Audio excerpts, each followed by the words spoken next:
All right, let's go ahead and get started. Welcome. My name is Tyrone Squires. I am Managing Director of Transparent RX. The title of the webinar, you should be able to see there from your desktop. If you cannot see the title or my screen at this point, listen, I don't know what to tell you. Shoot me a message if in fact you can't see my screen, and we'll see what we can do. So here is the agenda for today. I always promise to try and keep the webinar for 30-35 minutes, but inevitably, depending on questions, what's going on, it ends up at 45 or 50 minutes. But like always, I am going to try and keep it today to about 35 minutes or so. So just a little bit about me, because I think it's important that you understand the source of the information that you're going to get today. I want you to watch it and listen to it critically, verify what I'm going to tell you, but what I'm going to tell you is the truth. Um, uh, it's in our benefit, our business model's benefit as a fiduciary, to bust open the black box that PBMs have been operating within for the past 2 decades. Listen to me today. You're not going to learn enough to start making wholesale changes, but you're going to learn enough to ask some very serious questions on behalf of your clients, or on behalf of the organization that you currently work for. I started in the business 2 decades ago, over 2 decades ago now, with Eli Lilly as a pharmaceutical sales rep. I know what it's like in doctors' offices. I know the challenges firsthand with patients and getting access, and doctors with getting access and prioritizations. I was fortunate enough after about 4 years to land in the corporate offices, where I led an access team on the business side, where we negotiated with pharmacy benefit managers to get our branded products onto the PBM's formulary. I didn't know the other side of the equation until later on. I just assumed that's how business was done.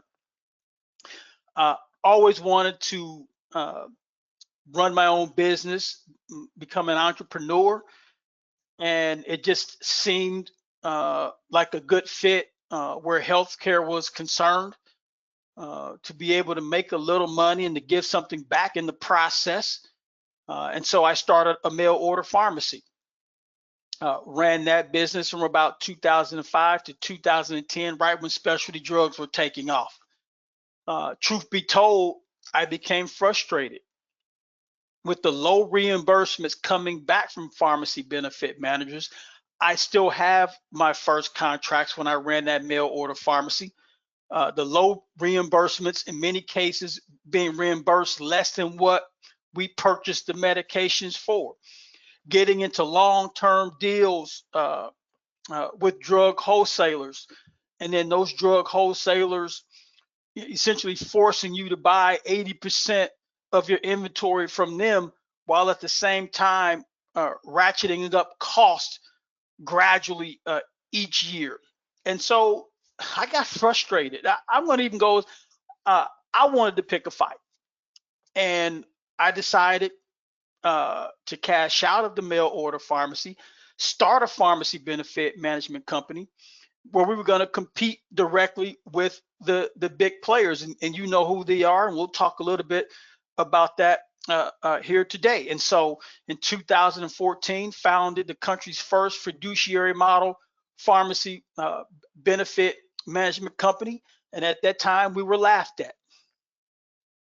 And 10 years later, the industry's moving back toward where it should have been and where it originally started, to radical transparency. So what I want you to know is how PBMs make money by the time we conclude this presentation today. And I want you to feel something other than indifference.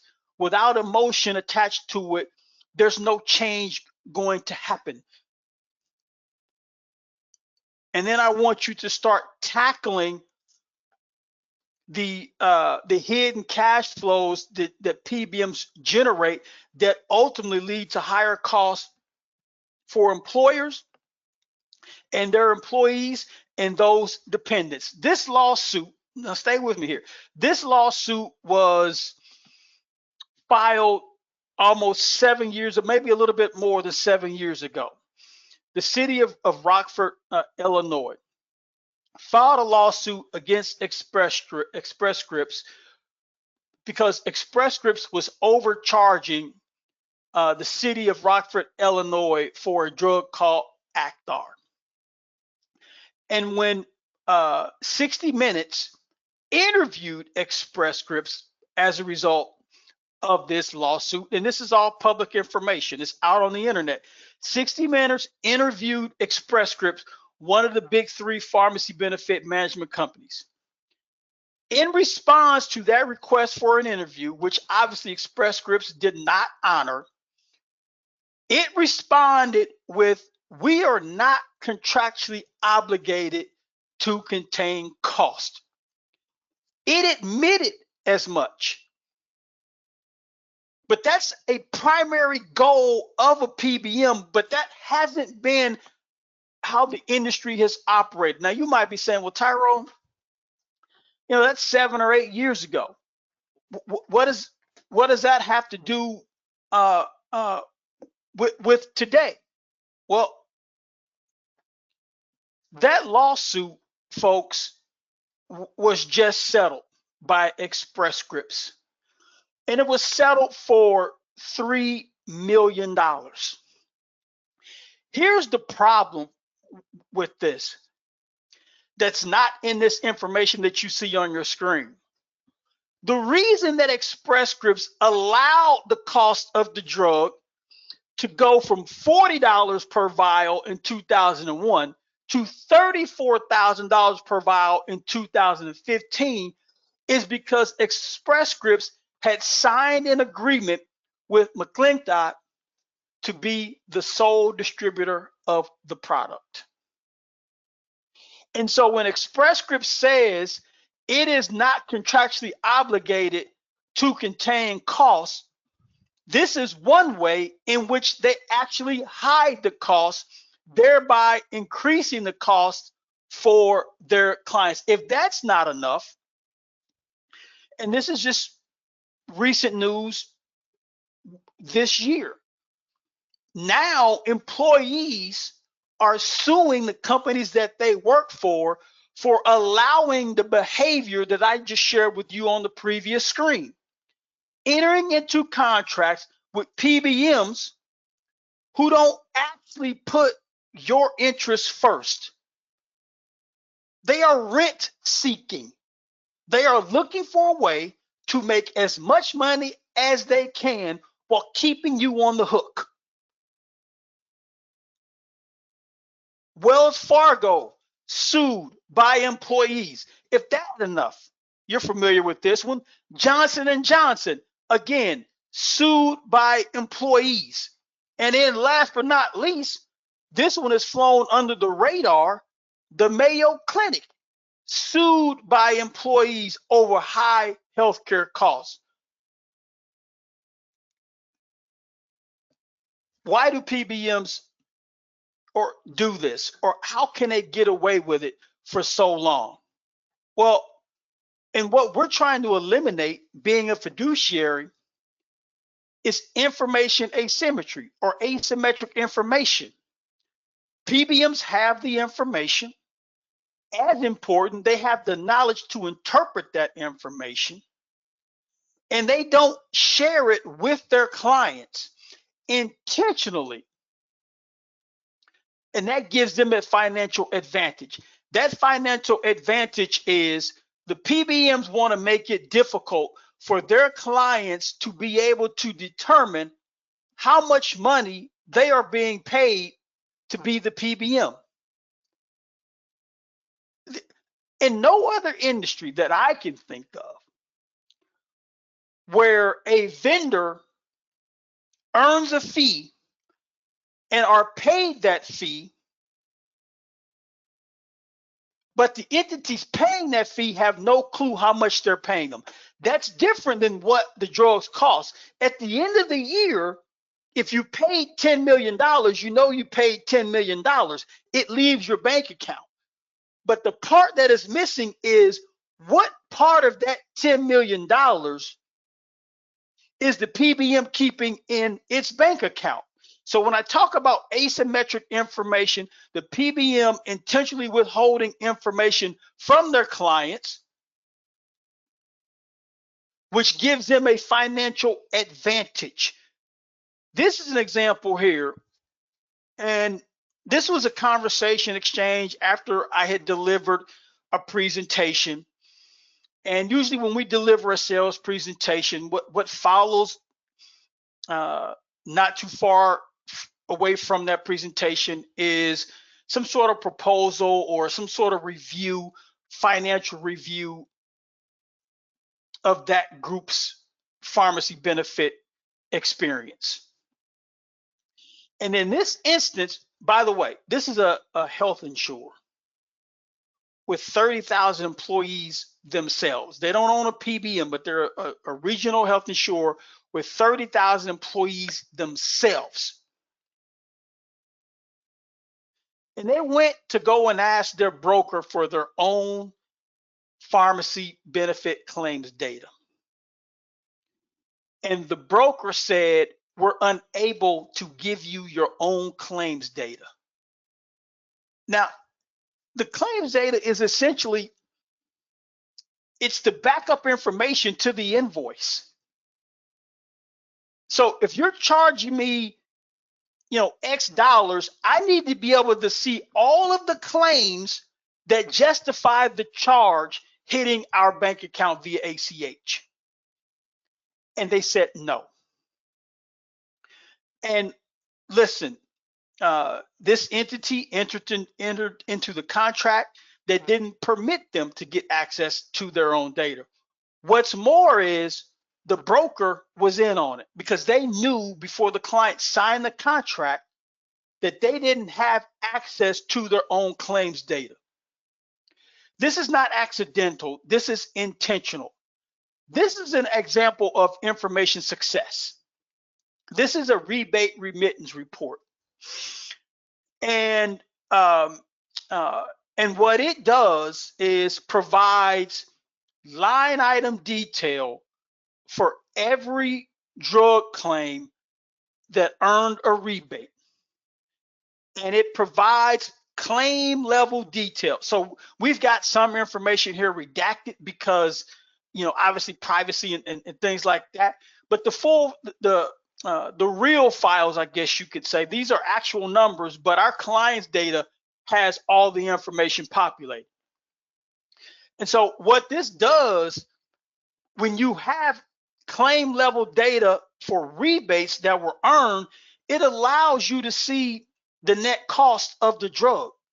More importantly, it gives you information to be able to determine whether or not the PBM is being transparent.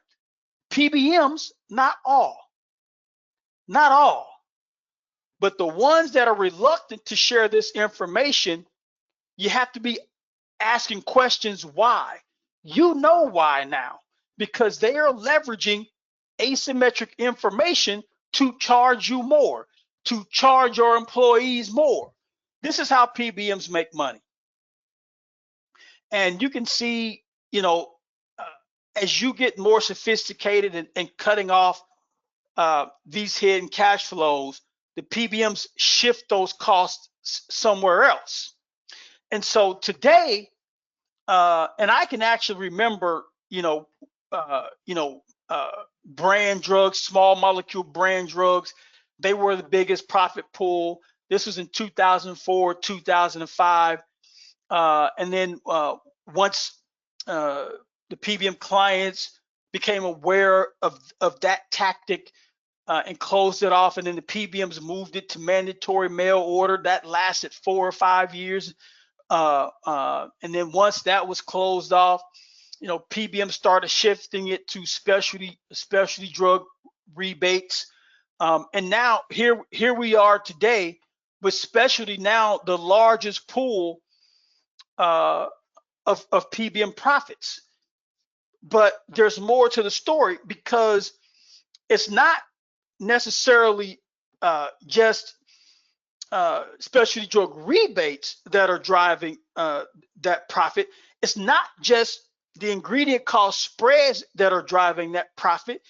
It's the steering of patients through the PBM specialty pharmacies. And in some cases, through exclusive arrangements where if you're a client of the PBM, your patients must use that PBM's specialty pharmacy. And even deeper than that is that sometimes those specialty drugs are being dispensed at the expense of lower cost therapeutic alternatives, in some cases, generic small molecule drugs or more complex generic specialty drugs, or in other words, biosimilars.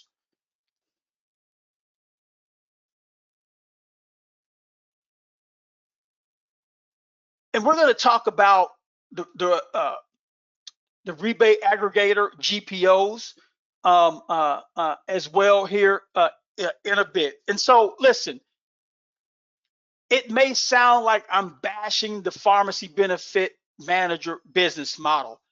I'm not.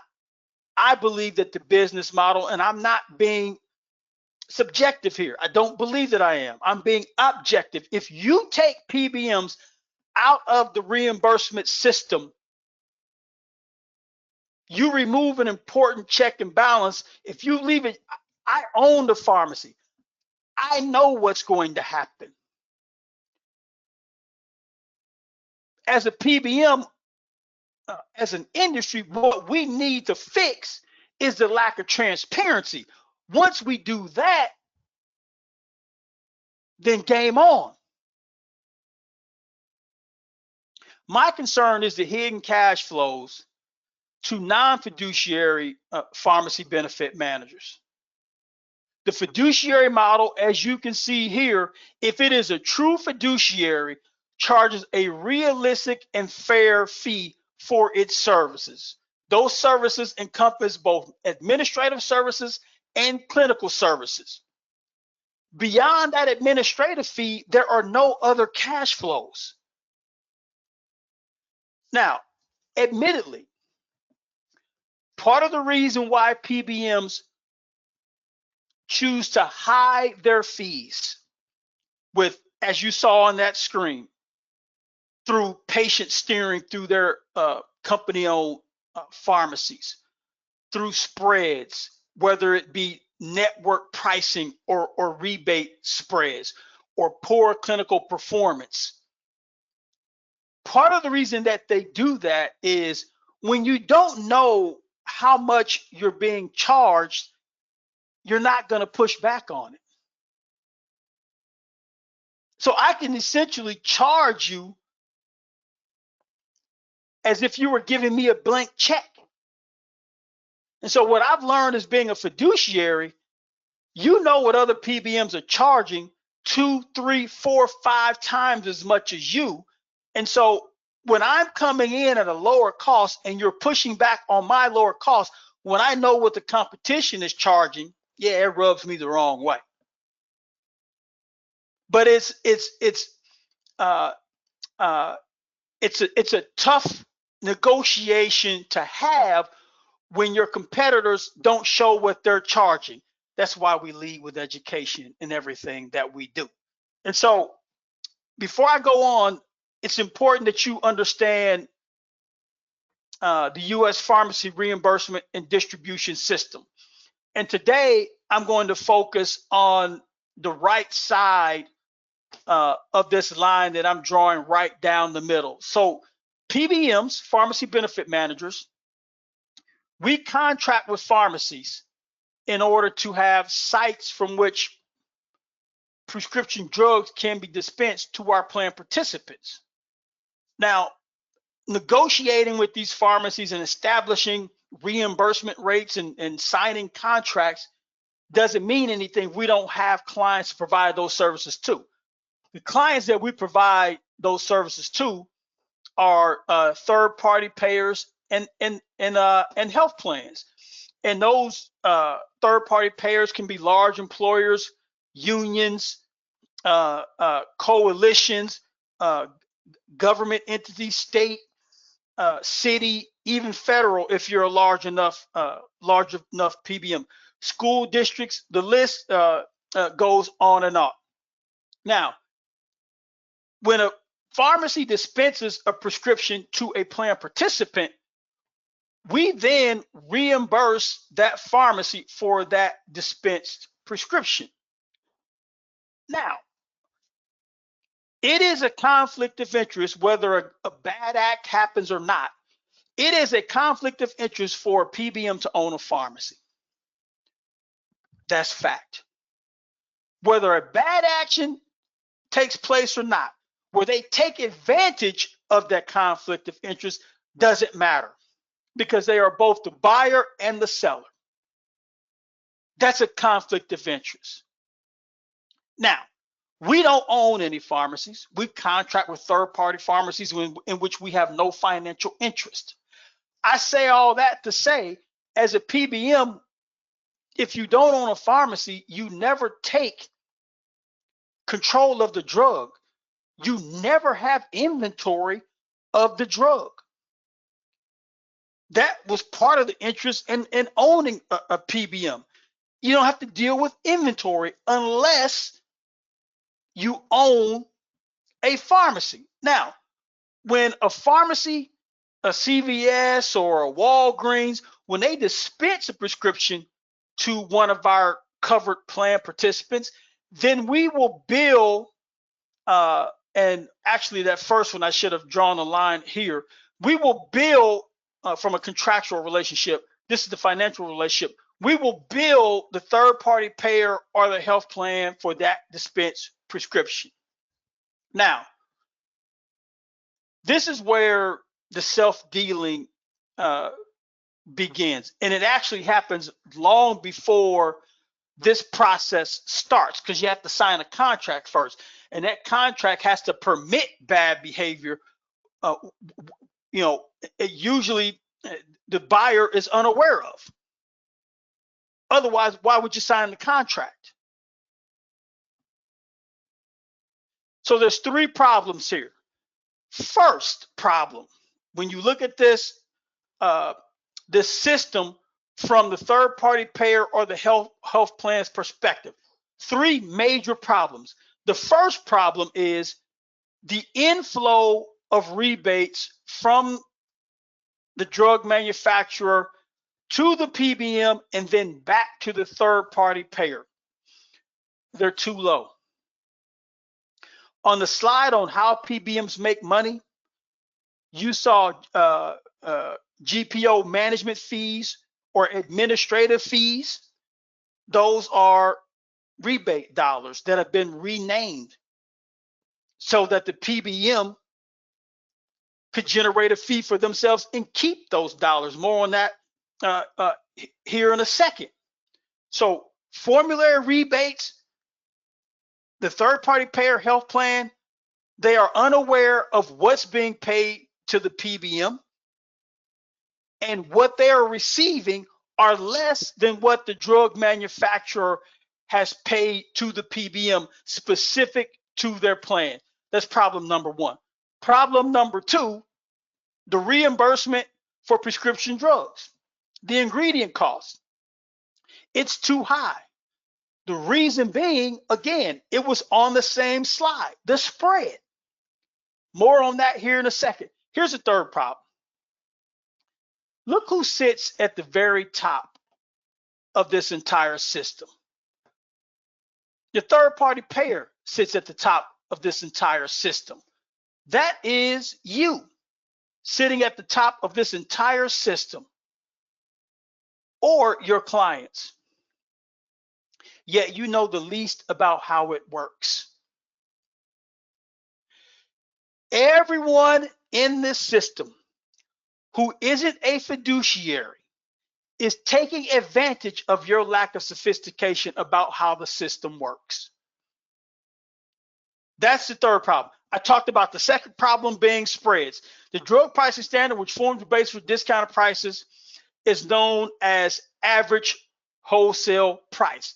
In the industry, kind of tongue in cheek, we refer to it as ain't what's paid, because it is akin to the sticker price on a new automobile. Well, before the pandemic, no one paid sticker price for a new automobile, right? Usually you negotiate down from the sticker price. And the same is true for prescription drugs. So we're going to focus on generic drugs, because 90% of all drugs dispensed in this country are in fact generic. And when spreads happen, just in terms of volume, they're going to happen primarily with generic drugs, because you have 9 or 10 manufacturers all competing for volume, as opposed to a brand drug, which will have 1, maybe 2 manufacturers for that branded product. And so there's less competition to drive prices down. So generic drugs have 2 primary prices. These aren't the only 2, but these are the most prominent prices for generic drugs. The first one is AWP. Again, it's artificially inflated. No one pays it. And then you have the maximum allowable cost price, which actually reflects the transactional cost. AWP doesn't, because there's always a discount associated off of AWP to get to the actual cost or the ingredient cost. In other words, the MAC price is the price. There's no discount on that price. There's a list, there's a drug, and then there's a price. And that's the price that is going to be paid. So let's look at how AWP discounts work and how we get to them, and the same for the MAC price. So, all right, so we got AWP here, and we've got MAC. And now we need a generic drug. So let's take a look at levothyroxine here. The AWP is here. By the way, the AWP, average wholesale price, is set by the drug manufacturer of that drug. So the AWP, we're just going to keep it simple here. We're going to go $560. Now, an aggressive, and let's call it a 30-day supply, because that's what this 30 tablets over here, QD, or once a day, 30-day supply. An aggressive, or let's call it a reasonable discount off of AWP for a generic drug, let's call it 85%. We're going to call it the generic effective rate, because that's what it's called. No matter the price benchmark being used to determine the third-party payer's cost, that is, and you negotiate a discount, that is called the generic effective rate. So whether that drug's cost is based on AWP or MAC or some other benchmark, when we aggregate them all and we look at the monthly results, we want the overall discount to be 85%. An 85% discount off of 560, let's call it 475. And this is a 7, not a 2.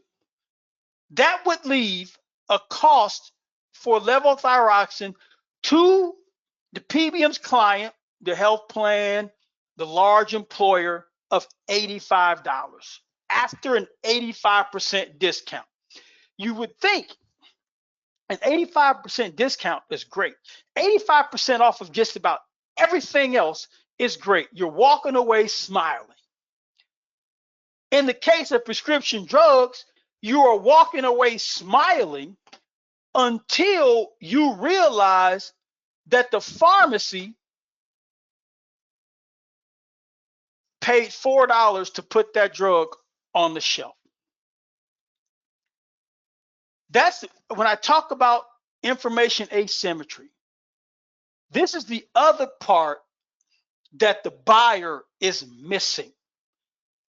Remember when I talked about the PBMs have the information they don't want to share with their clients. Another piece of information that they don't want to share with their clients is what they pay the pharmacy for the same drug they bill their client. And when they don't share that information, they can charge more. Far more. More important than that. And listen, I don't have a problem with charging more, as long as your clients know what you're charging. If they agree to that higher charge, hey, none of my business. So this is how the spread works. The PBM could pay the pharmacy what they paid for the product, $4.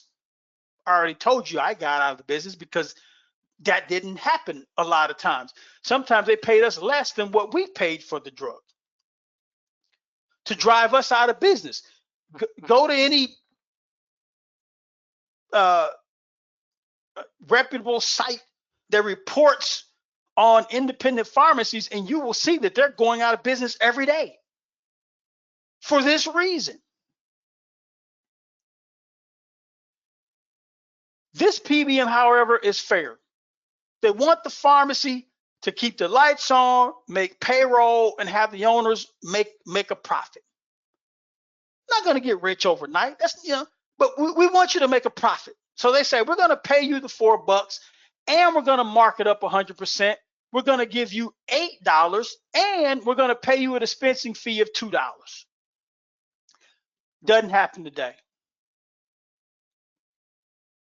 Doesn't happen today. The pharmacy would be lucky with the dispensing fee included to be paid $5.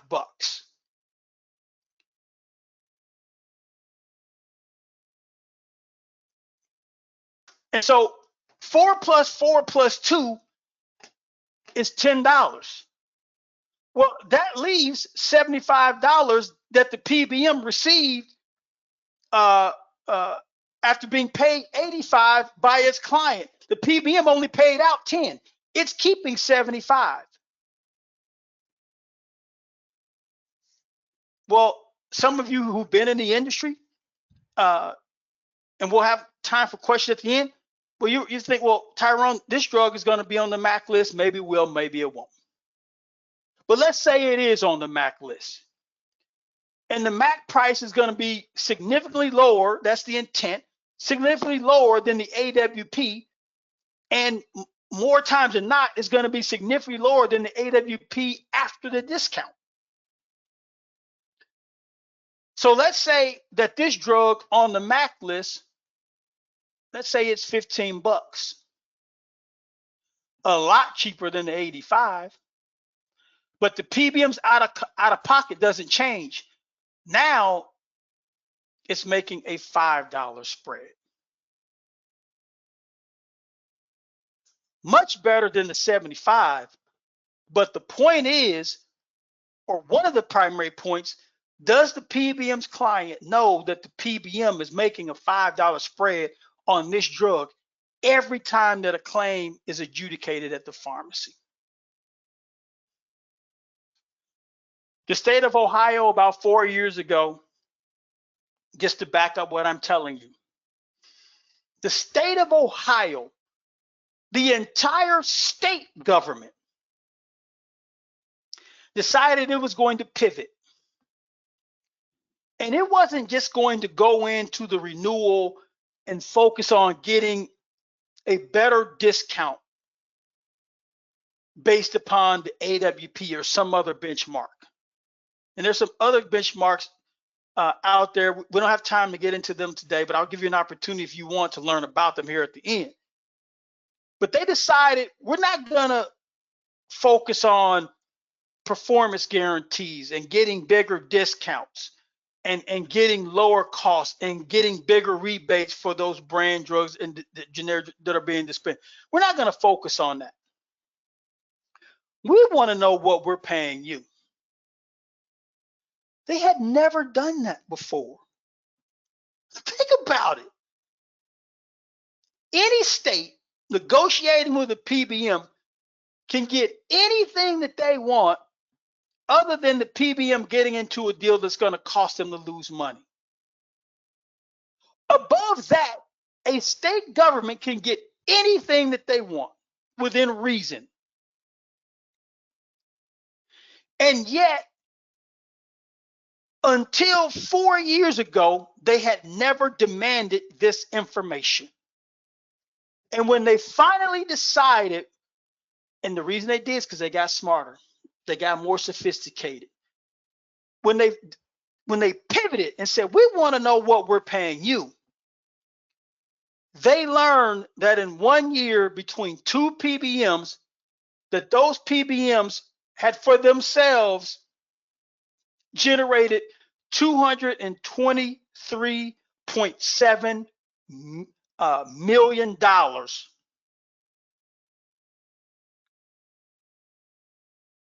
just in spreads.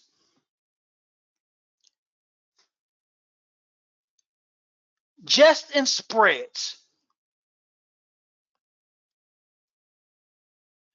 The state of Ohio, if Greg Moody were here today and you held his feet to the fire, this is kind of a positive spin on it. And there's a lack of accountability in what he's saying. The truth is, it's not information we've never had before. I guess that's part of the truth. But the real truth is, it's information they never demanded before. That's what Greg's boss would be asking. Why haven't we demanded this before? Why do we wait until now?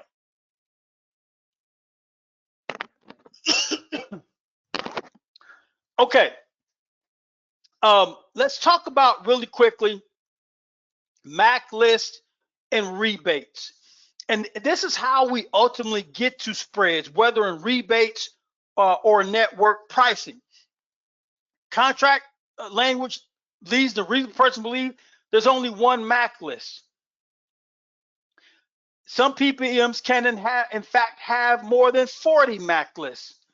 The state of Mississippi published an audit report in which the PBM for the state in fact had more than 40 MAC lists, which means that the PBM could have a different MAC list for its client than the one that's used to determine what a pharmacy is going to be paid, generating a spread. When it talks about the employer's MAC list, and if you don't know what a MAC list is, maximum allowable cost, and there's essentially 3,000 specific drugs or more, a little bit more on that MAC list, and they have a price on that list. And that list is used to determine what our clients pay or what a pharmacy is going to be paid by us. When those MAC lists don't match up, it's going to be in the PBM's favor. And it's going to create a spread. And so when that happens, the employer's MAC list is less comprehensive, meaning there's not as many drugs on their list compared to the pharmacy's list. If the drug is generic and it's not on the MAC list, then its cost is going to be determined how? Usually AWP minus. I just walked through an example of how the ingredient cost can differ. And that cost can differ greatly when we look at AWP and MAC.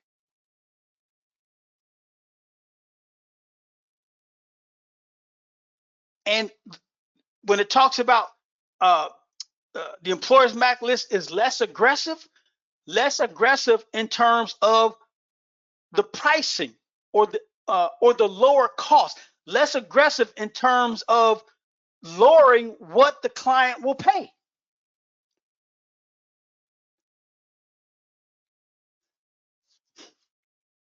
Rebate spreads as well.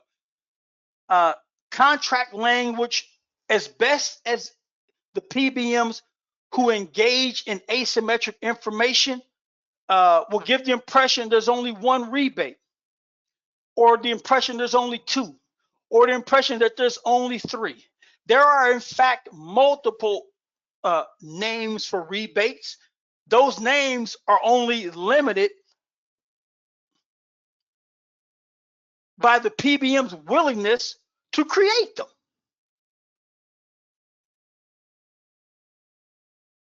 And so let me talk about how rebate aggregation works. And then I'm going to come back to these rebate relabeling or renaming. Because if the contract that is memorialized and eventually signed by both parties doesn't eliminate the PBM's ability to keep these, then guess what it's going to do? It's going to keep them. It increases their revenue, their profit, and it increases your client's costs, because rebates get you to lowest net cost. So rebate aggregation, we have a file and or a template that we receive from our rebate aggregator, and we take the claims, and those claims are loaded in that file every month. And our rebate aggregator, the file, the template that they give us, I mean, it's got so many columns in it, it's just ridiculous how much information that they want. But you supply it because you want to earn those rebates and pay those back to your client. They take the file.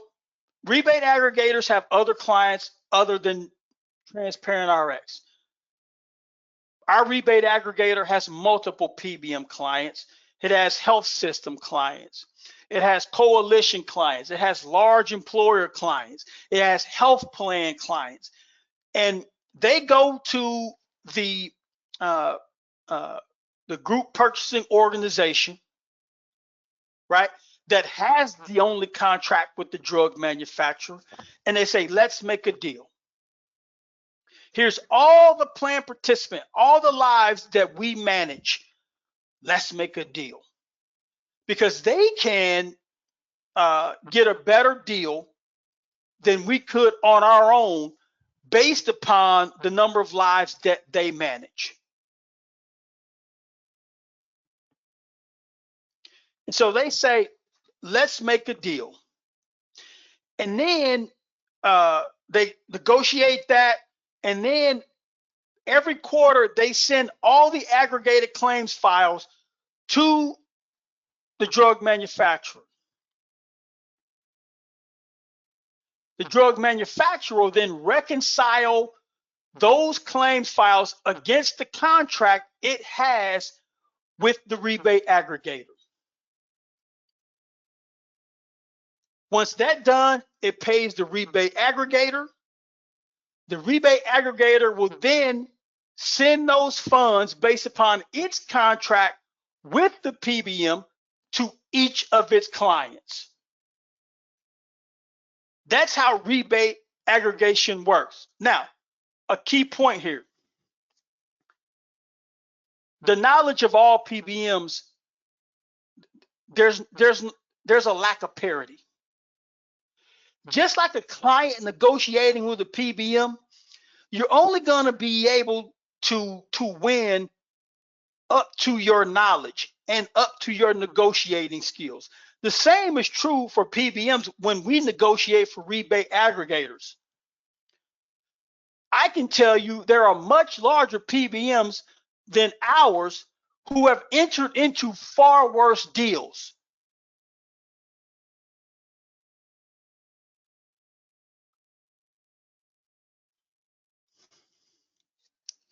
Take a look at this contract here. This is a definition. By the way, the definitions set the foundation for the financials in any PBM contract. They set the foundation for transparency in the financials. that you're going to experience or your client is going to experience. Look at this definition for rebates here.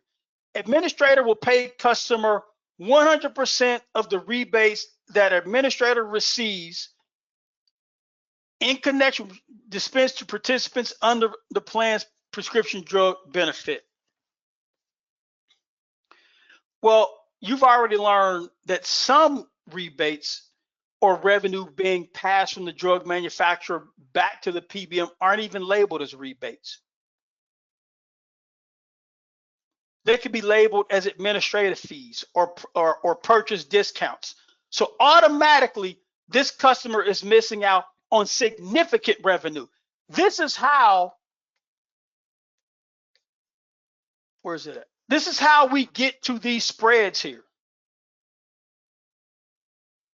This is how we get to these spreads here. Other names as well, not classified as rebates. This is how we get to the spreads. Now, the real reason I'm sharing this slide with you is because in connection with the prescription drugs product dispensed to plan participants under the plan's prescription drug benefit receives. This is public information. Broward County entered into a contract with Optum to be its PBM. Optum had a subsidiary entity called the Coalition for Advanced Pharmacy Services, who contracted with Express Scripts, who piggybacked off of Express Scripts' contract with the drug manufacturers. The problem was that Optum didn't pay the rebates back to Broward County because it did not receive the rebates. A separate company in which it owned received the rebates. Broward County didn't uncover this until they conducted an audit and had attorneys who were knowledgeable about these types of tactics participate in the audit.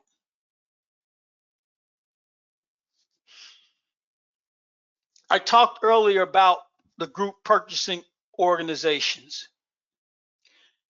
And listen, I'm a competitor.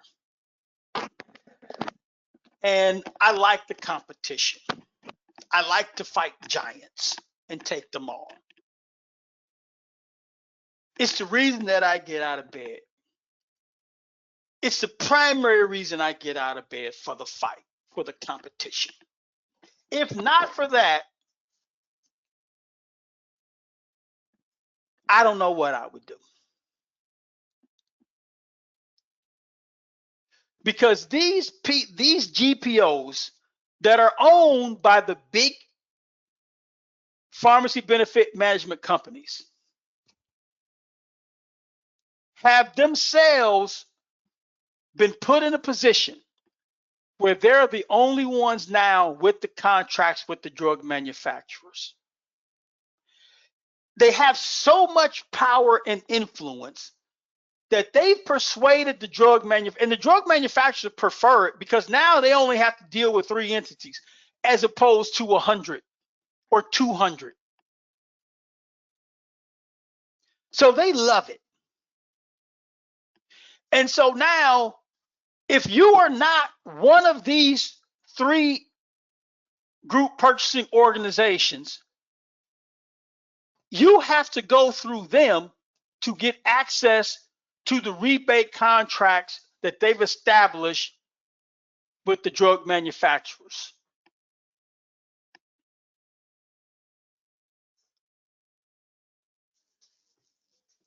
And that goes to the point I was talking about earlier about, hey, just because you're a PBM and you got hundreds of thousands, millions of lives, you cannot assume that they've negotiated an aggressive and transparent contract with their rebate aggregator. And so we talked about the rebate spreads here, and I'm already going past my time here. I need to speed this up. But we talked about the rebate spreads here.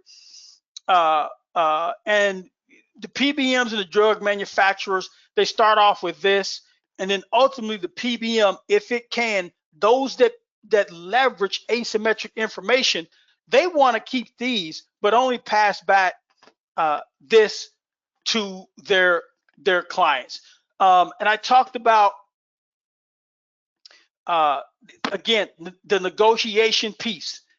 At the end of the day, if you're contracting with a PBM, you want that PBM to be here in terms of its rebate aggregator and where they sit in this system. But be careful here, because even if they've contracted with an entity at this level, but that contract is poor, the rebates that they receive could be actually lower than an entity at this level if that contract is radically transparent. So you have to be careful there. And so here's what I'm getting at here, and stay with me, I'm wrapping up. I talked about asymmetric information, and I talked about the final plan cost and the PBM's fee being hidden in that plan cost.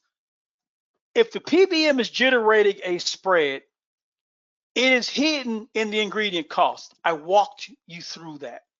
If the PBM is, and this is a network spread or drug cost, if the PBM is keeping or generating a rebate spread, in other words, it's paying its clients a portion of the rebate dollars, not 100%, and keeping a part of it for themselves. That increases the client's cost, as does the ingredient cost spread. When that happens, and this is, I don't know if you can call it genius, but the beauty of when you take advantage of that tactic for these types of PBMs that are non-fiduciary, it is hidden here. The plans and the brokers and the consultants think it's high drug cost.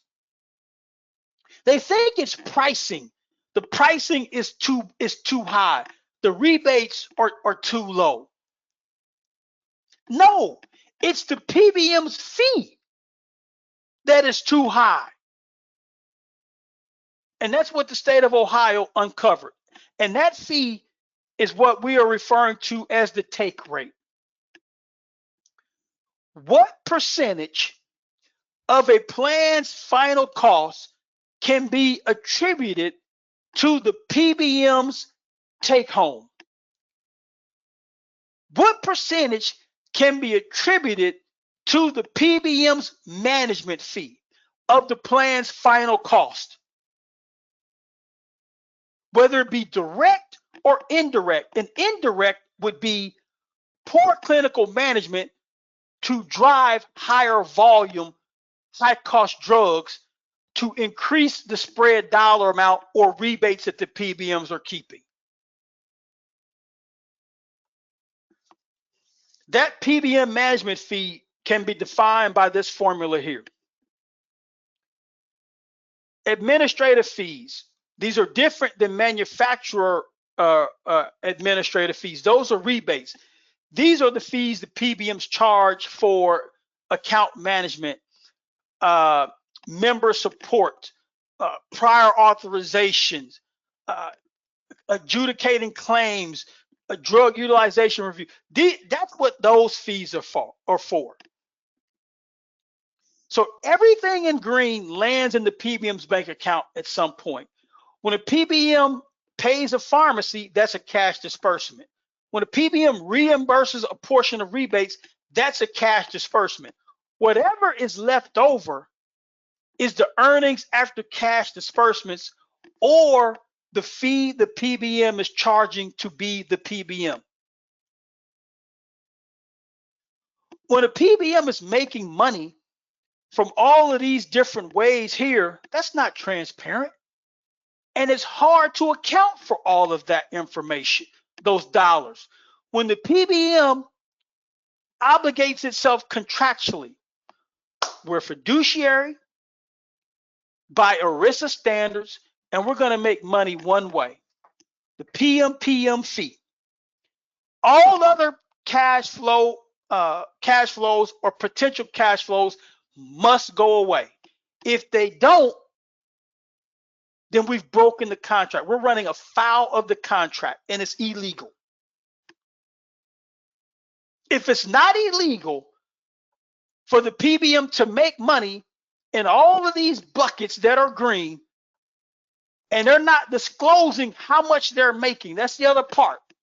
You can make money that way and be a fiduciary as long as your clients know that you're making money that way and how much you're making. Then they're not a fiduciary. Here's just really quickly some examples of what happens when a client goes from a non-fiduciary PBM to one that is fiduciary. You get a $35 per member per month drop overnight. And this is all in cost. Overnight, you get a $35 per member per month drop in cost. And listen, I like when I say things because there's a lack of trust in our industry. I like to back it up with testimonials. In fact, this PBM was Prime Therapeutics. Our administrative fee is a part of that $23 fee, which means in the best case, because Prime gets bigger rebates than we get, and they get better discounts from pharmacies than we get. So if you believe that, then you know that Prime Therapeutics was making $35 PM per month to be the PBM. That's the difference between 58 and 23. The problem with that is that their fee was higher than what the drugs cost.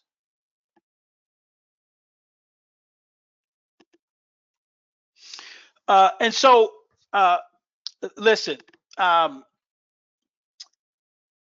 don't want to, I'm not trying to drop names or nothing like that, but there's a point I'm making and I'm wrapping up here. Eli Broad, I'm a graduate of Michigan State, and our business school is named after Eli Broad. He pronounces it Broad, not Broad.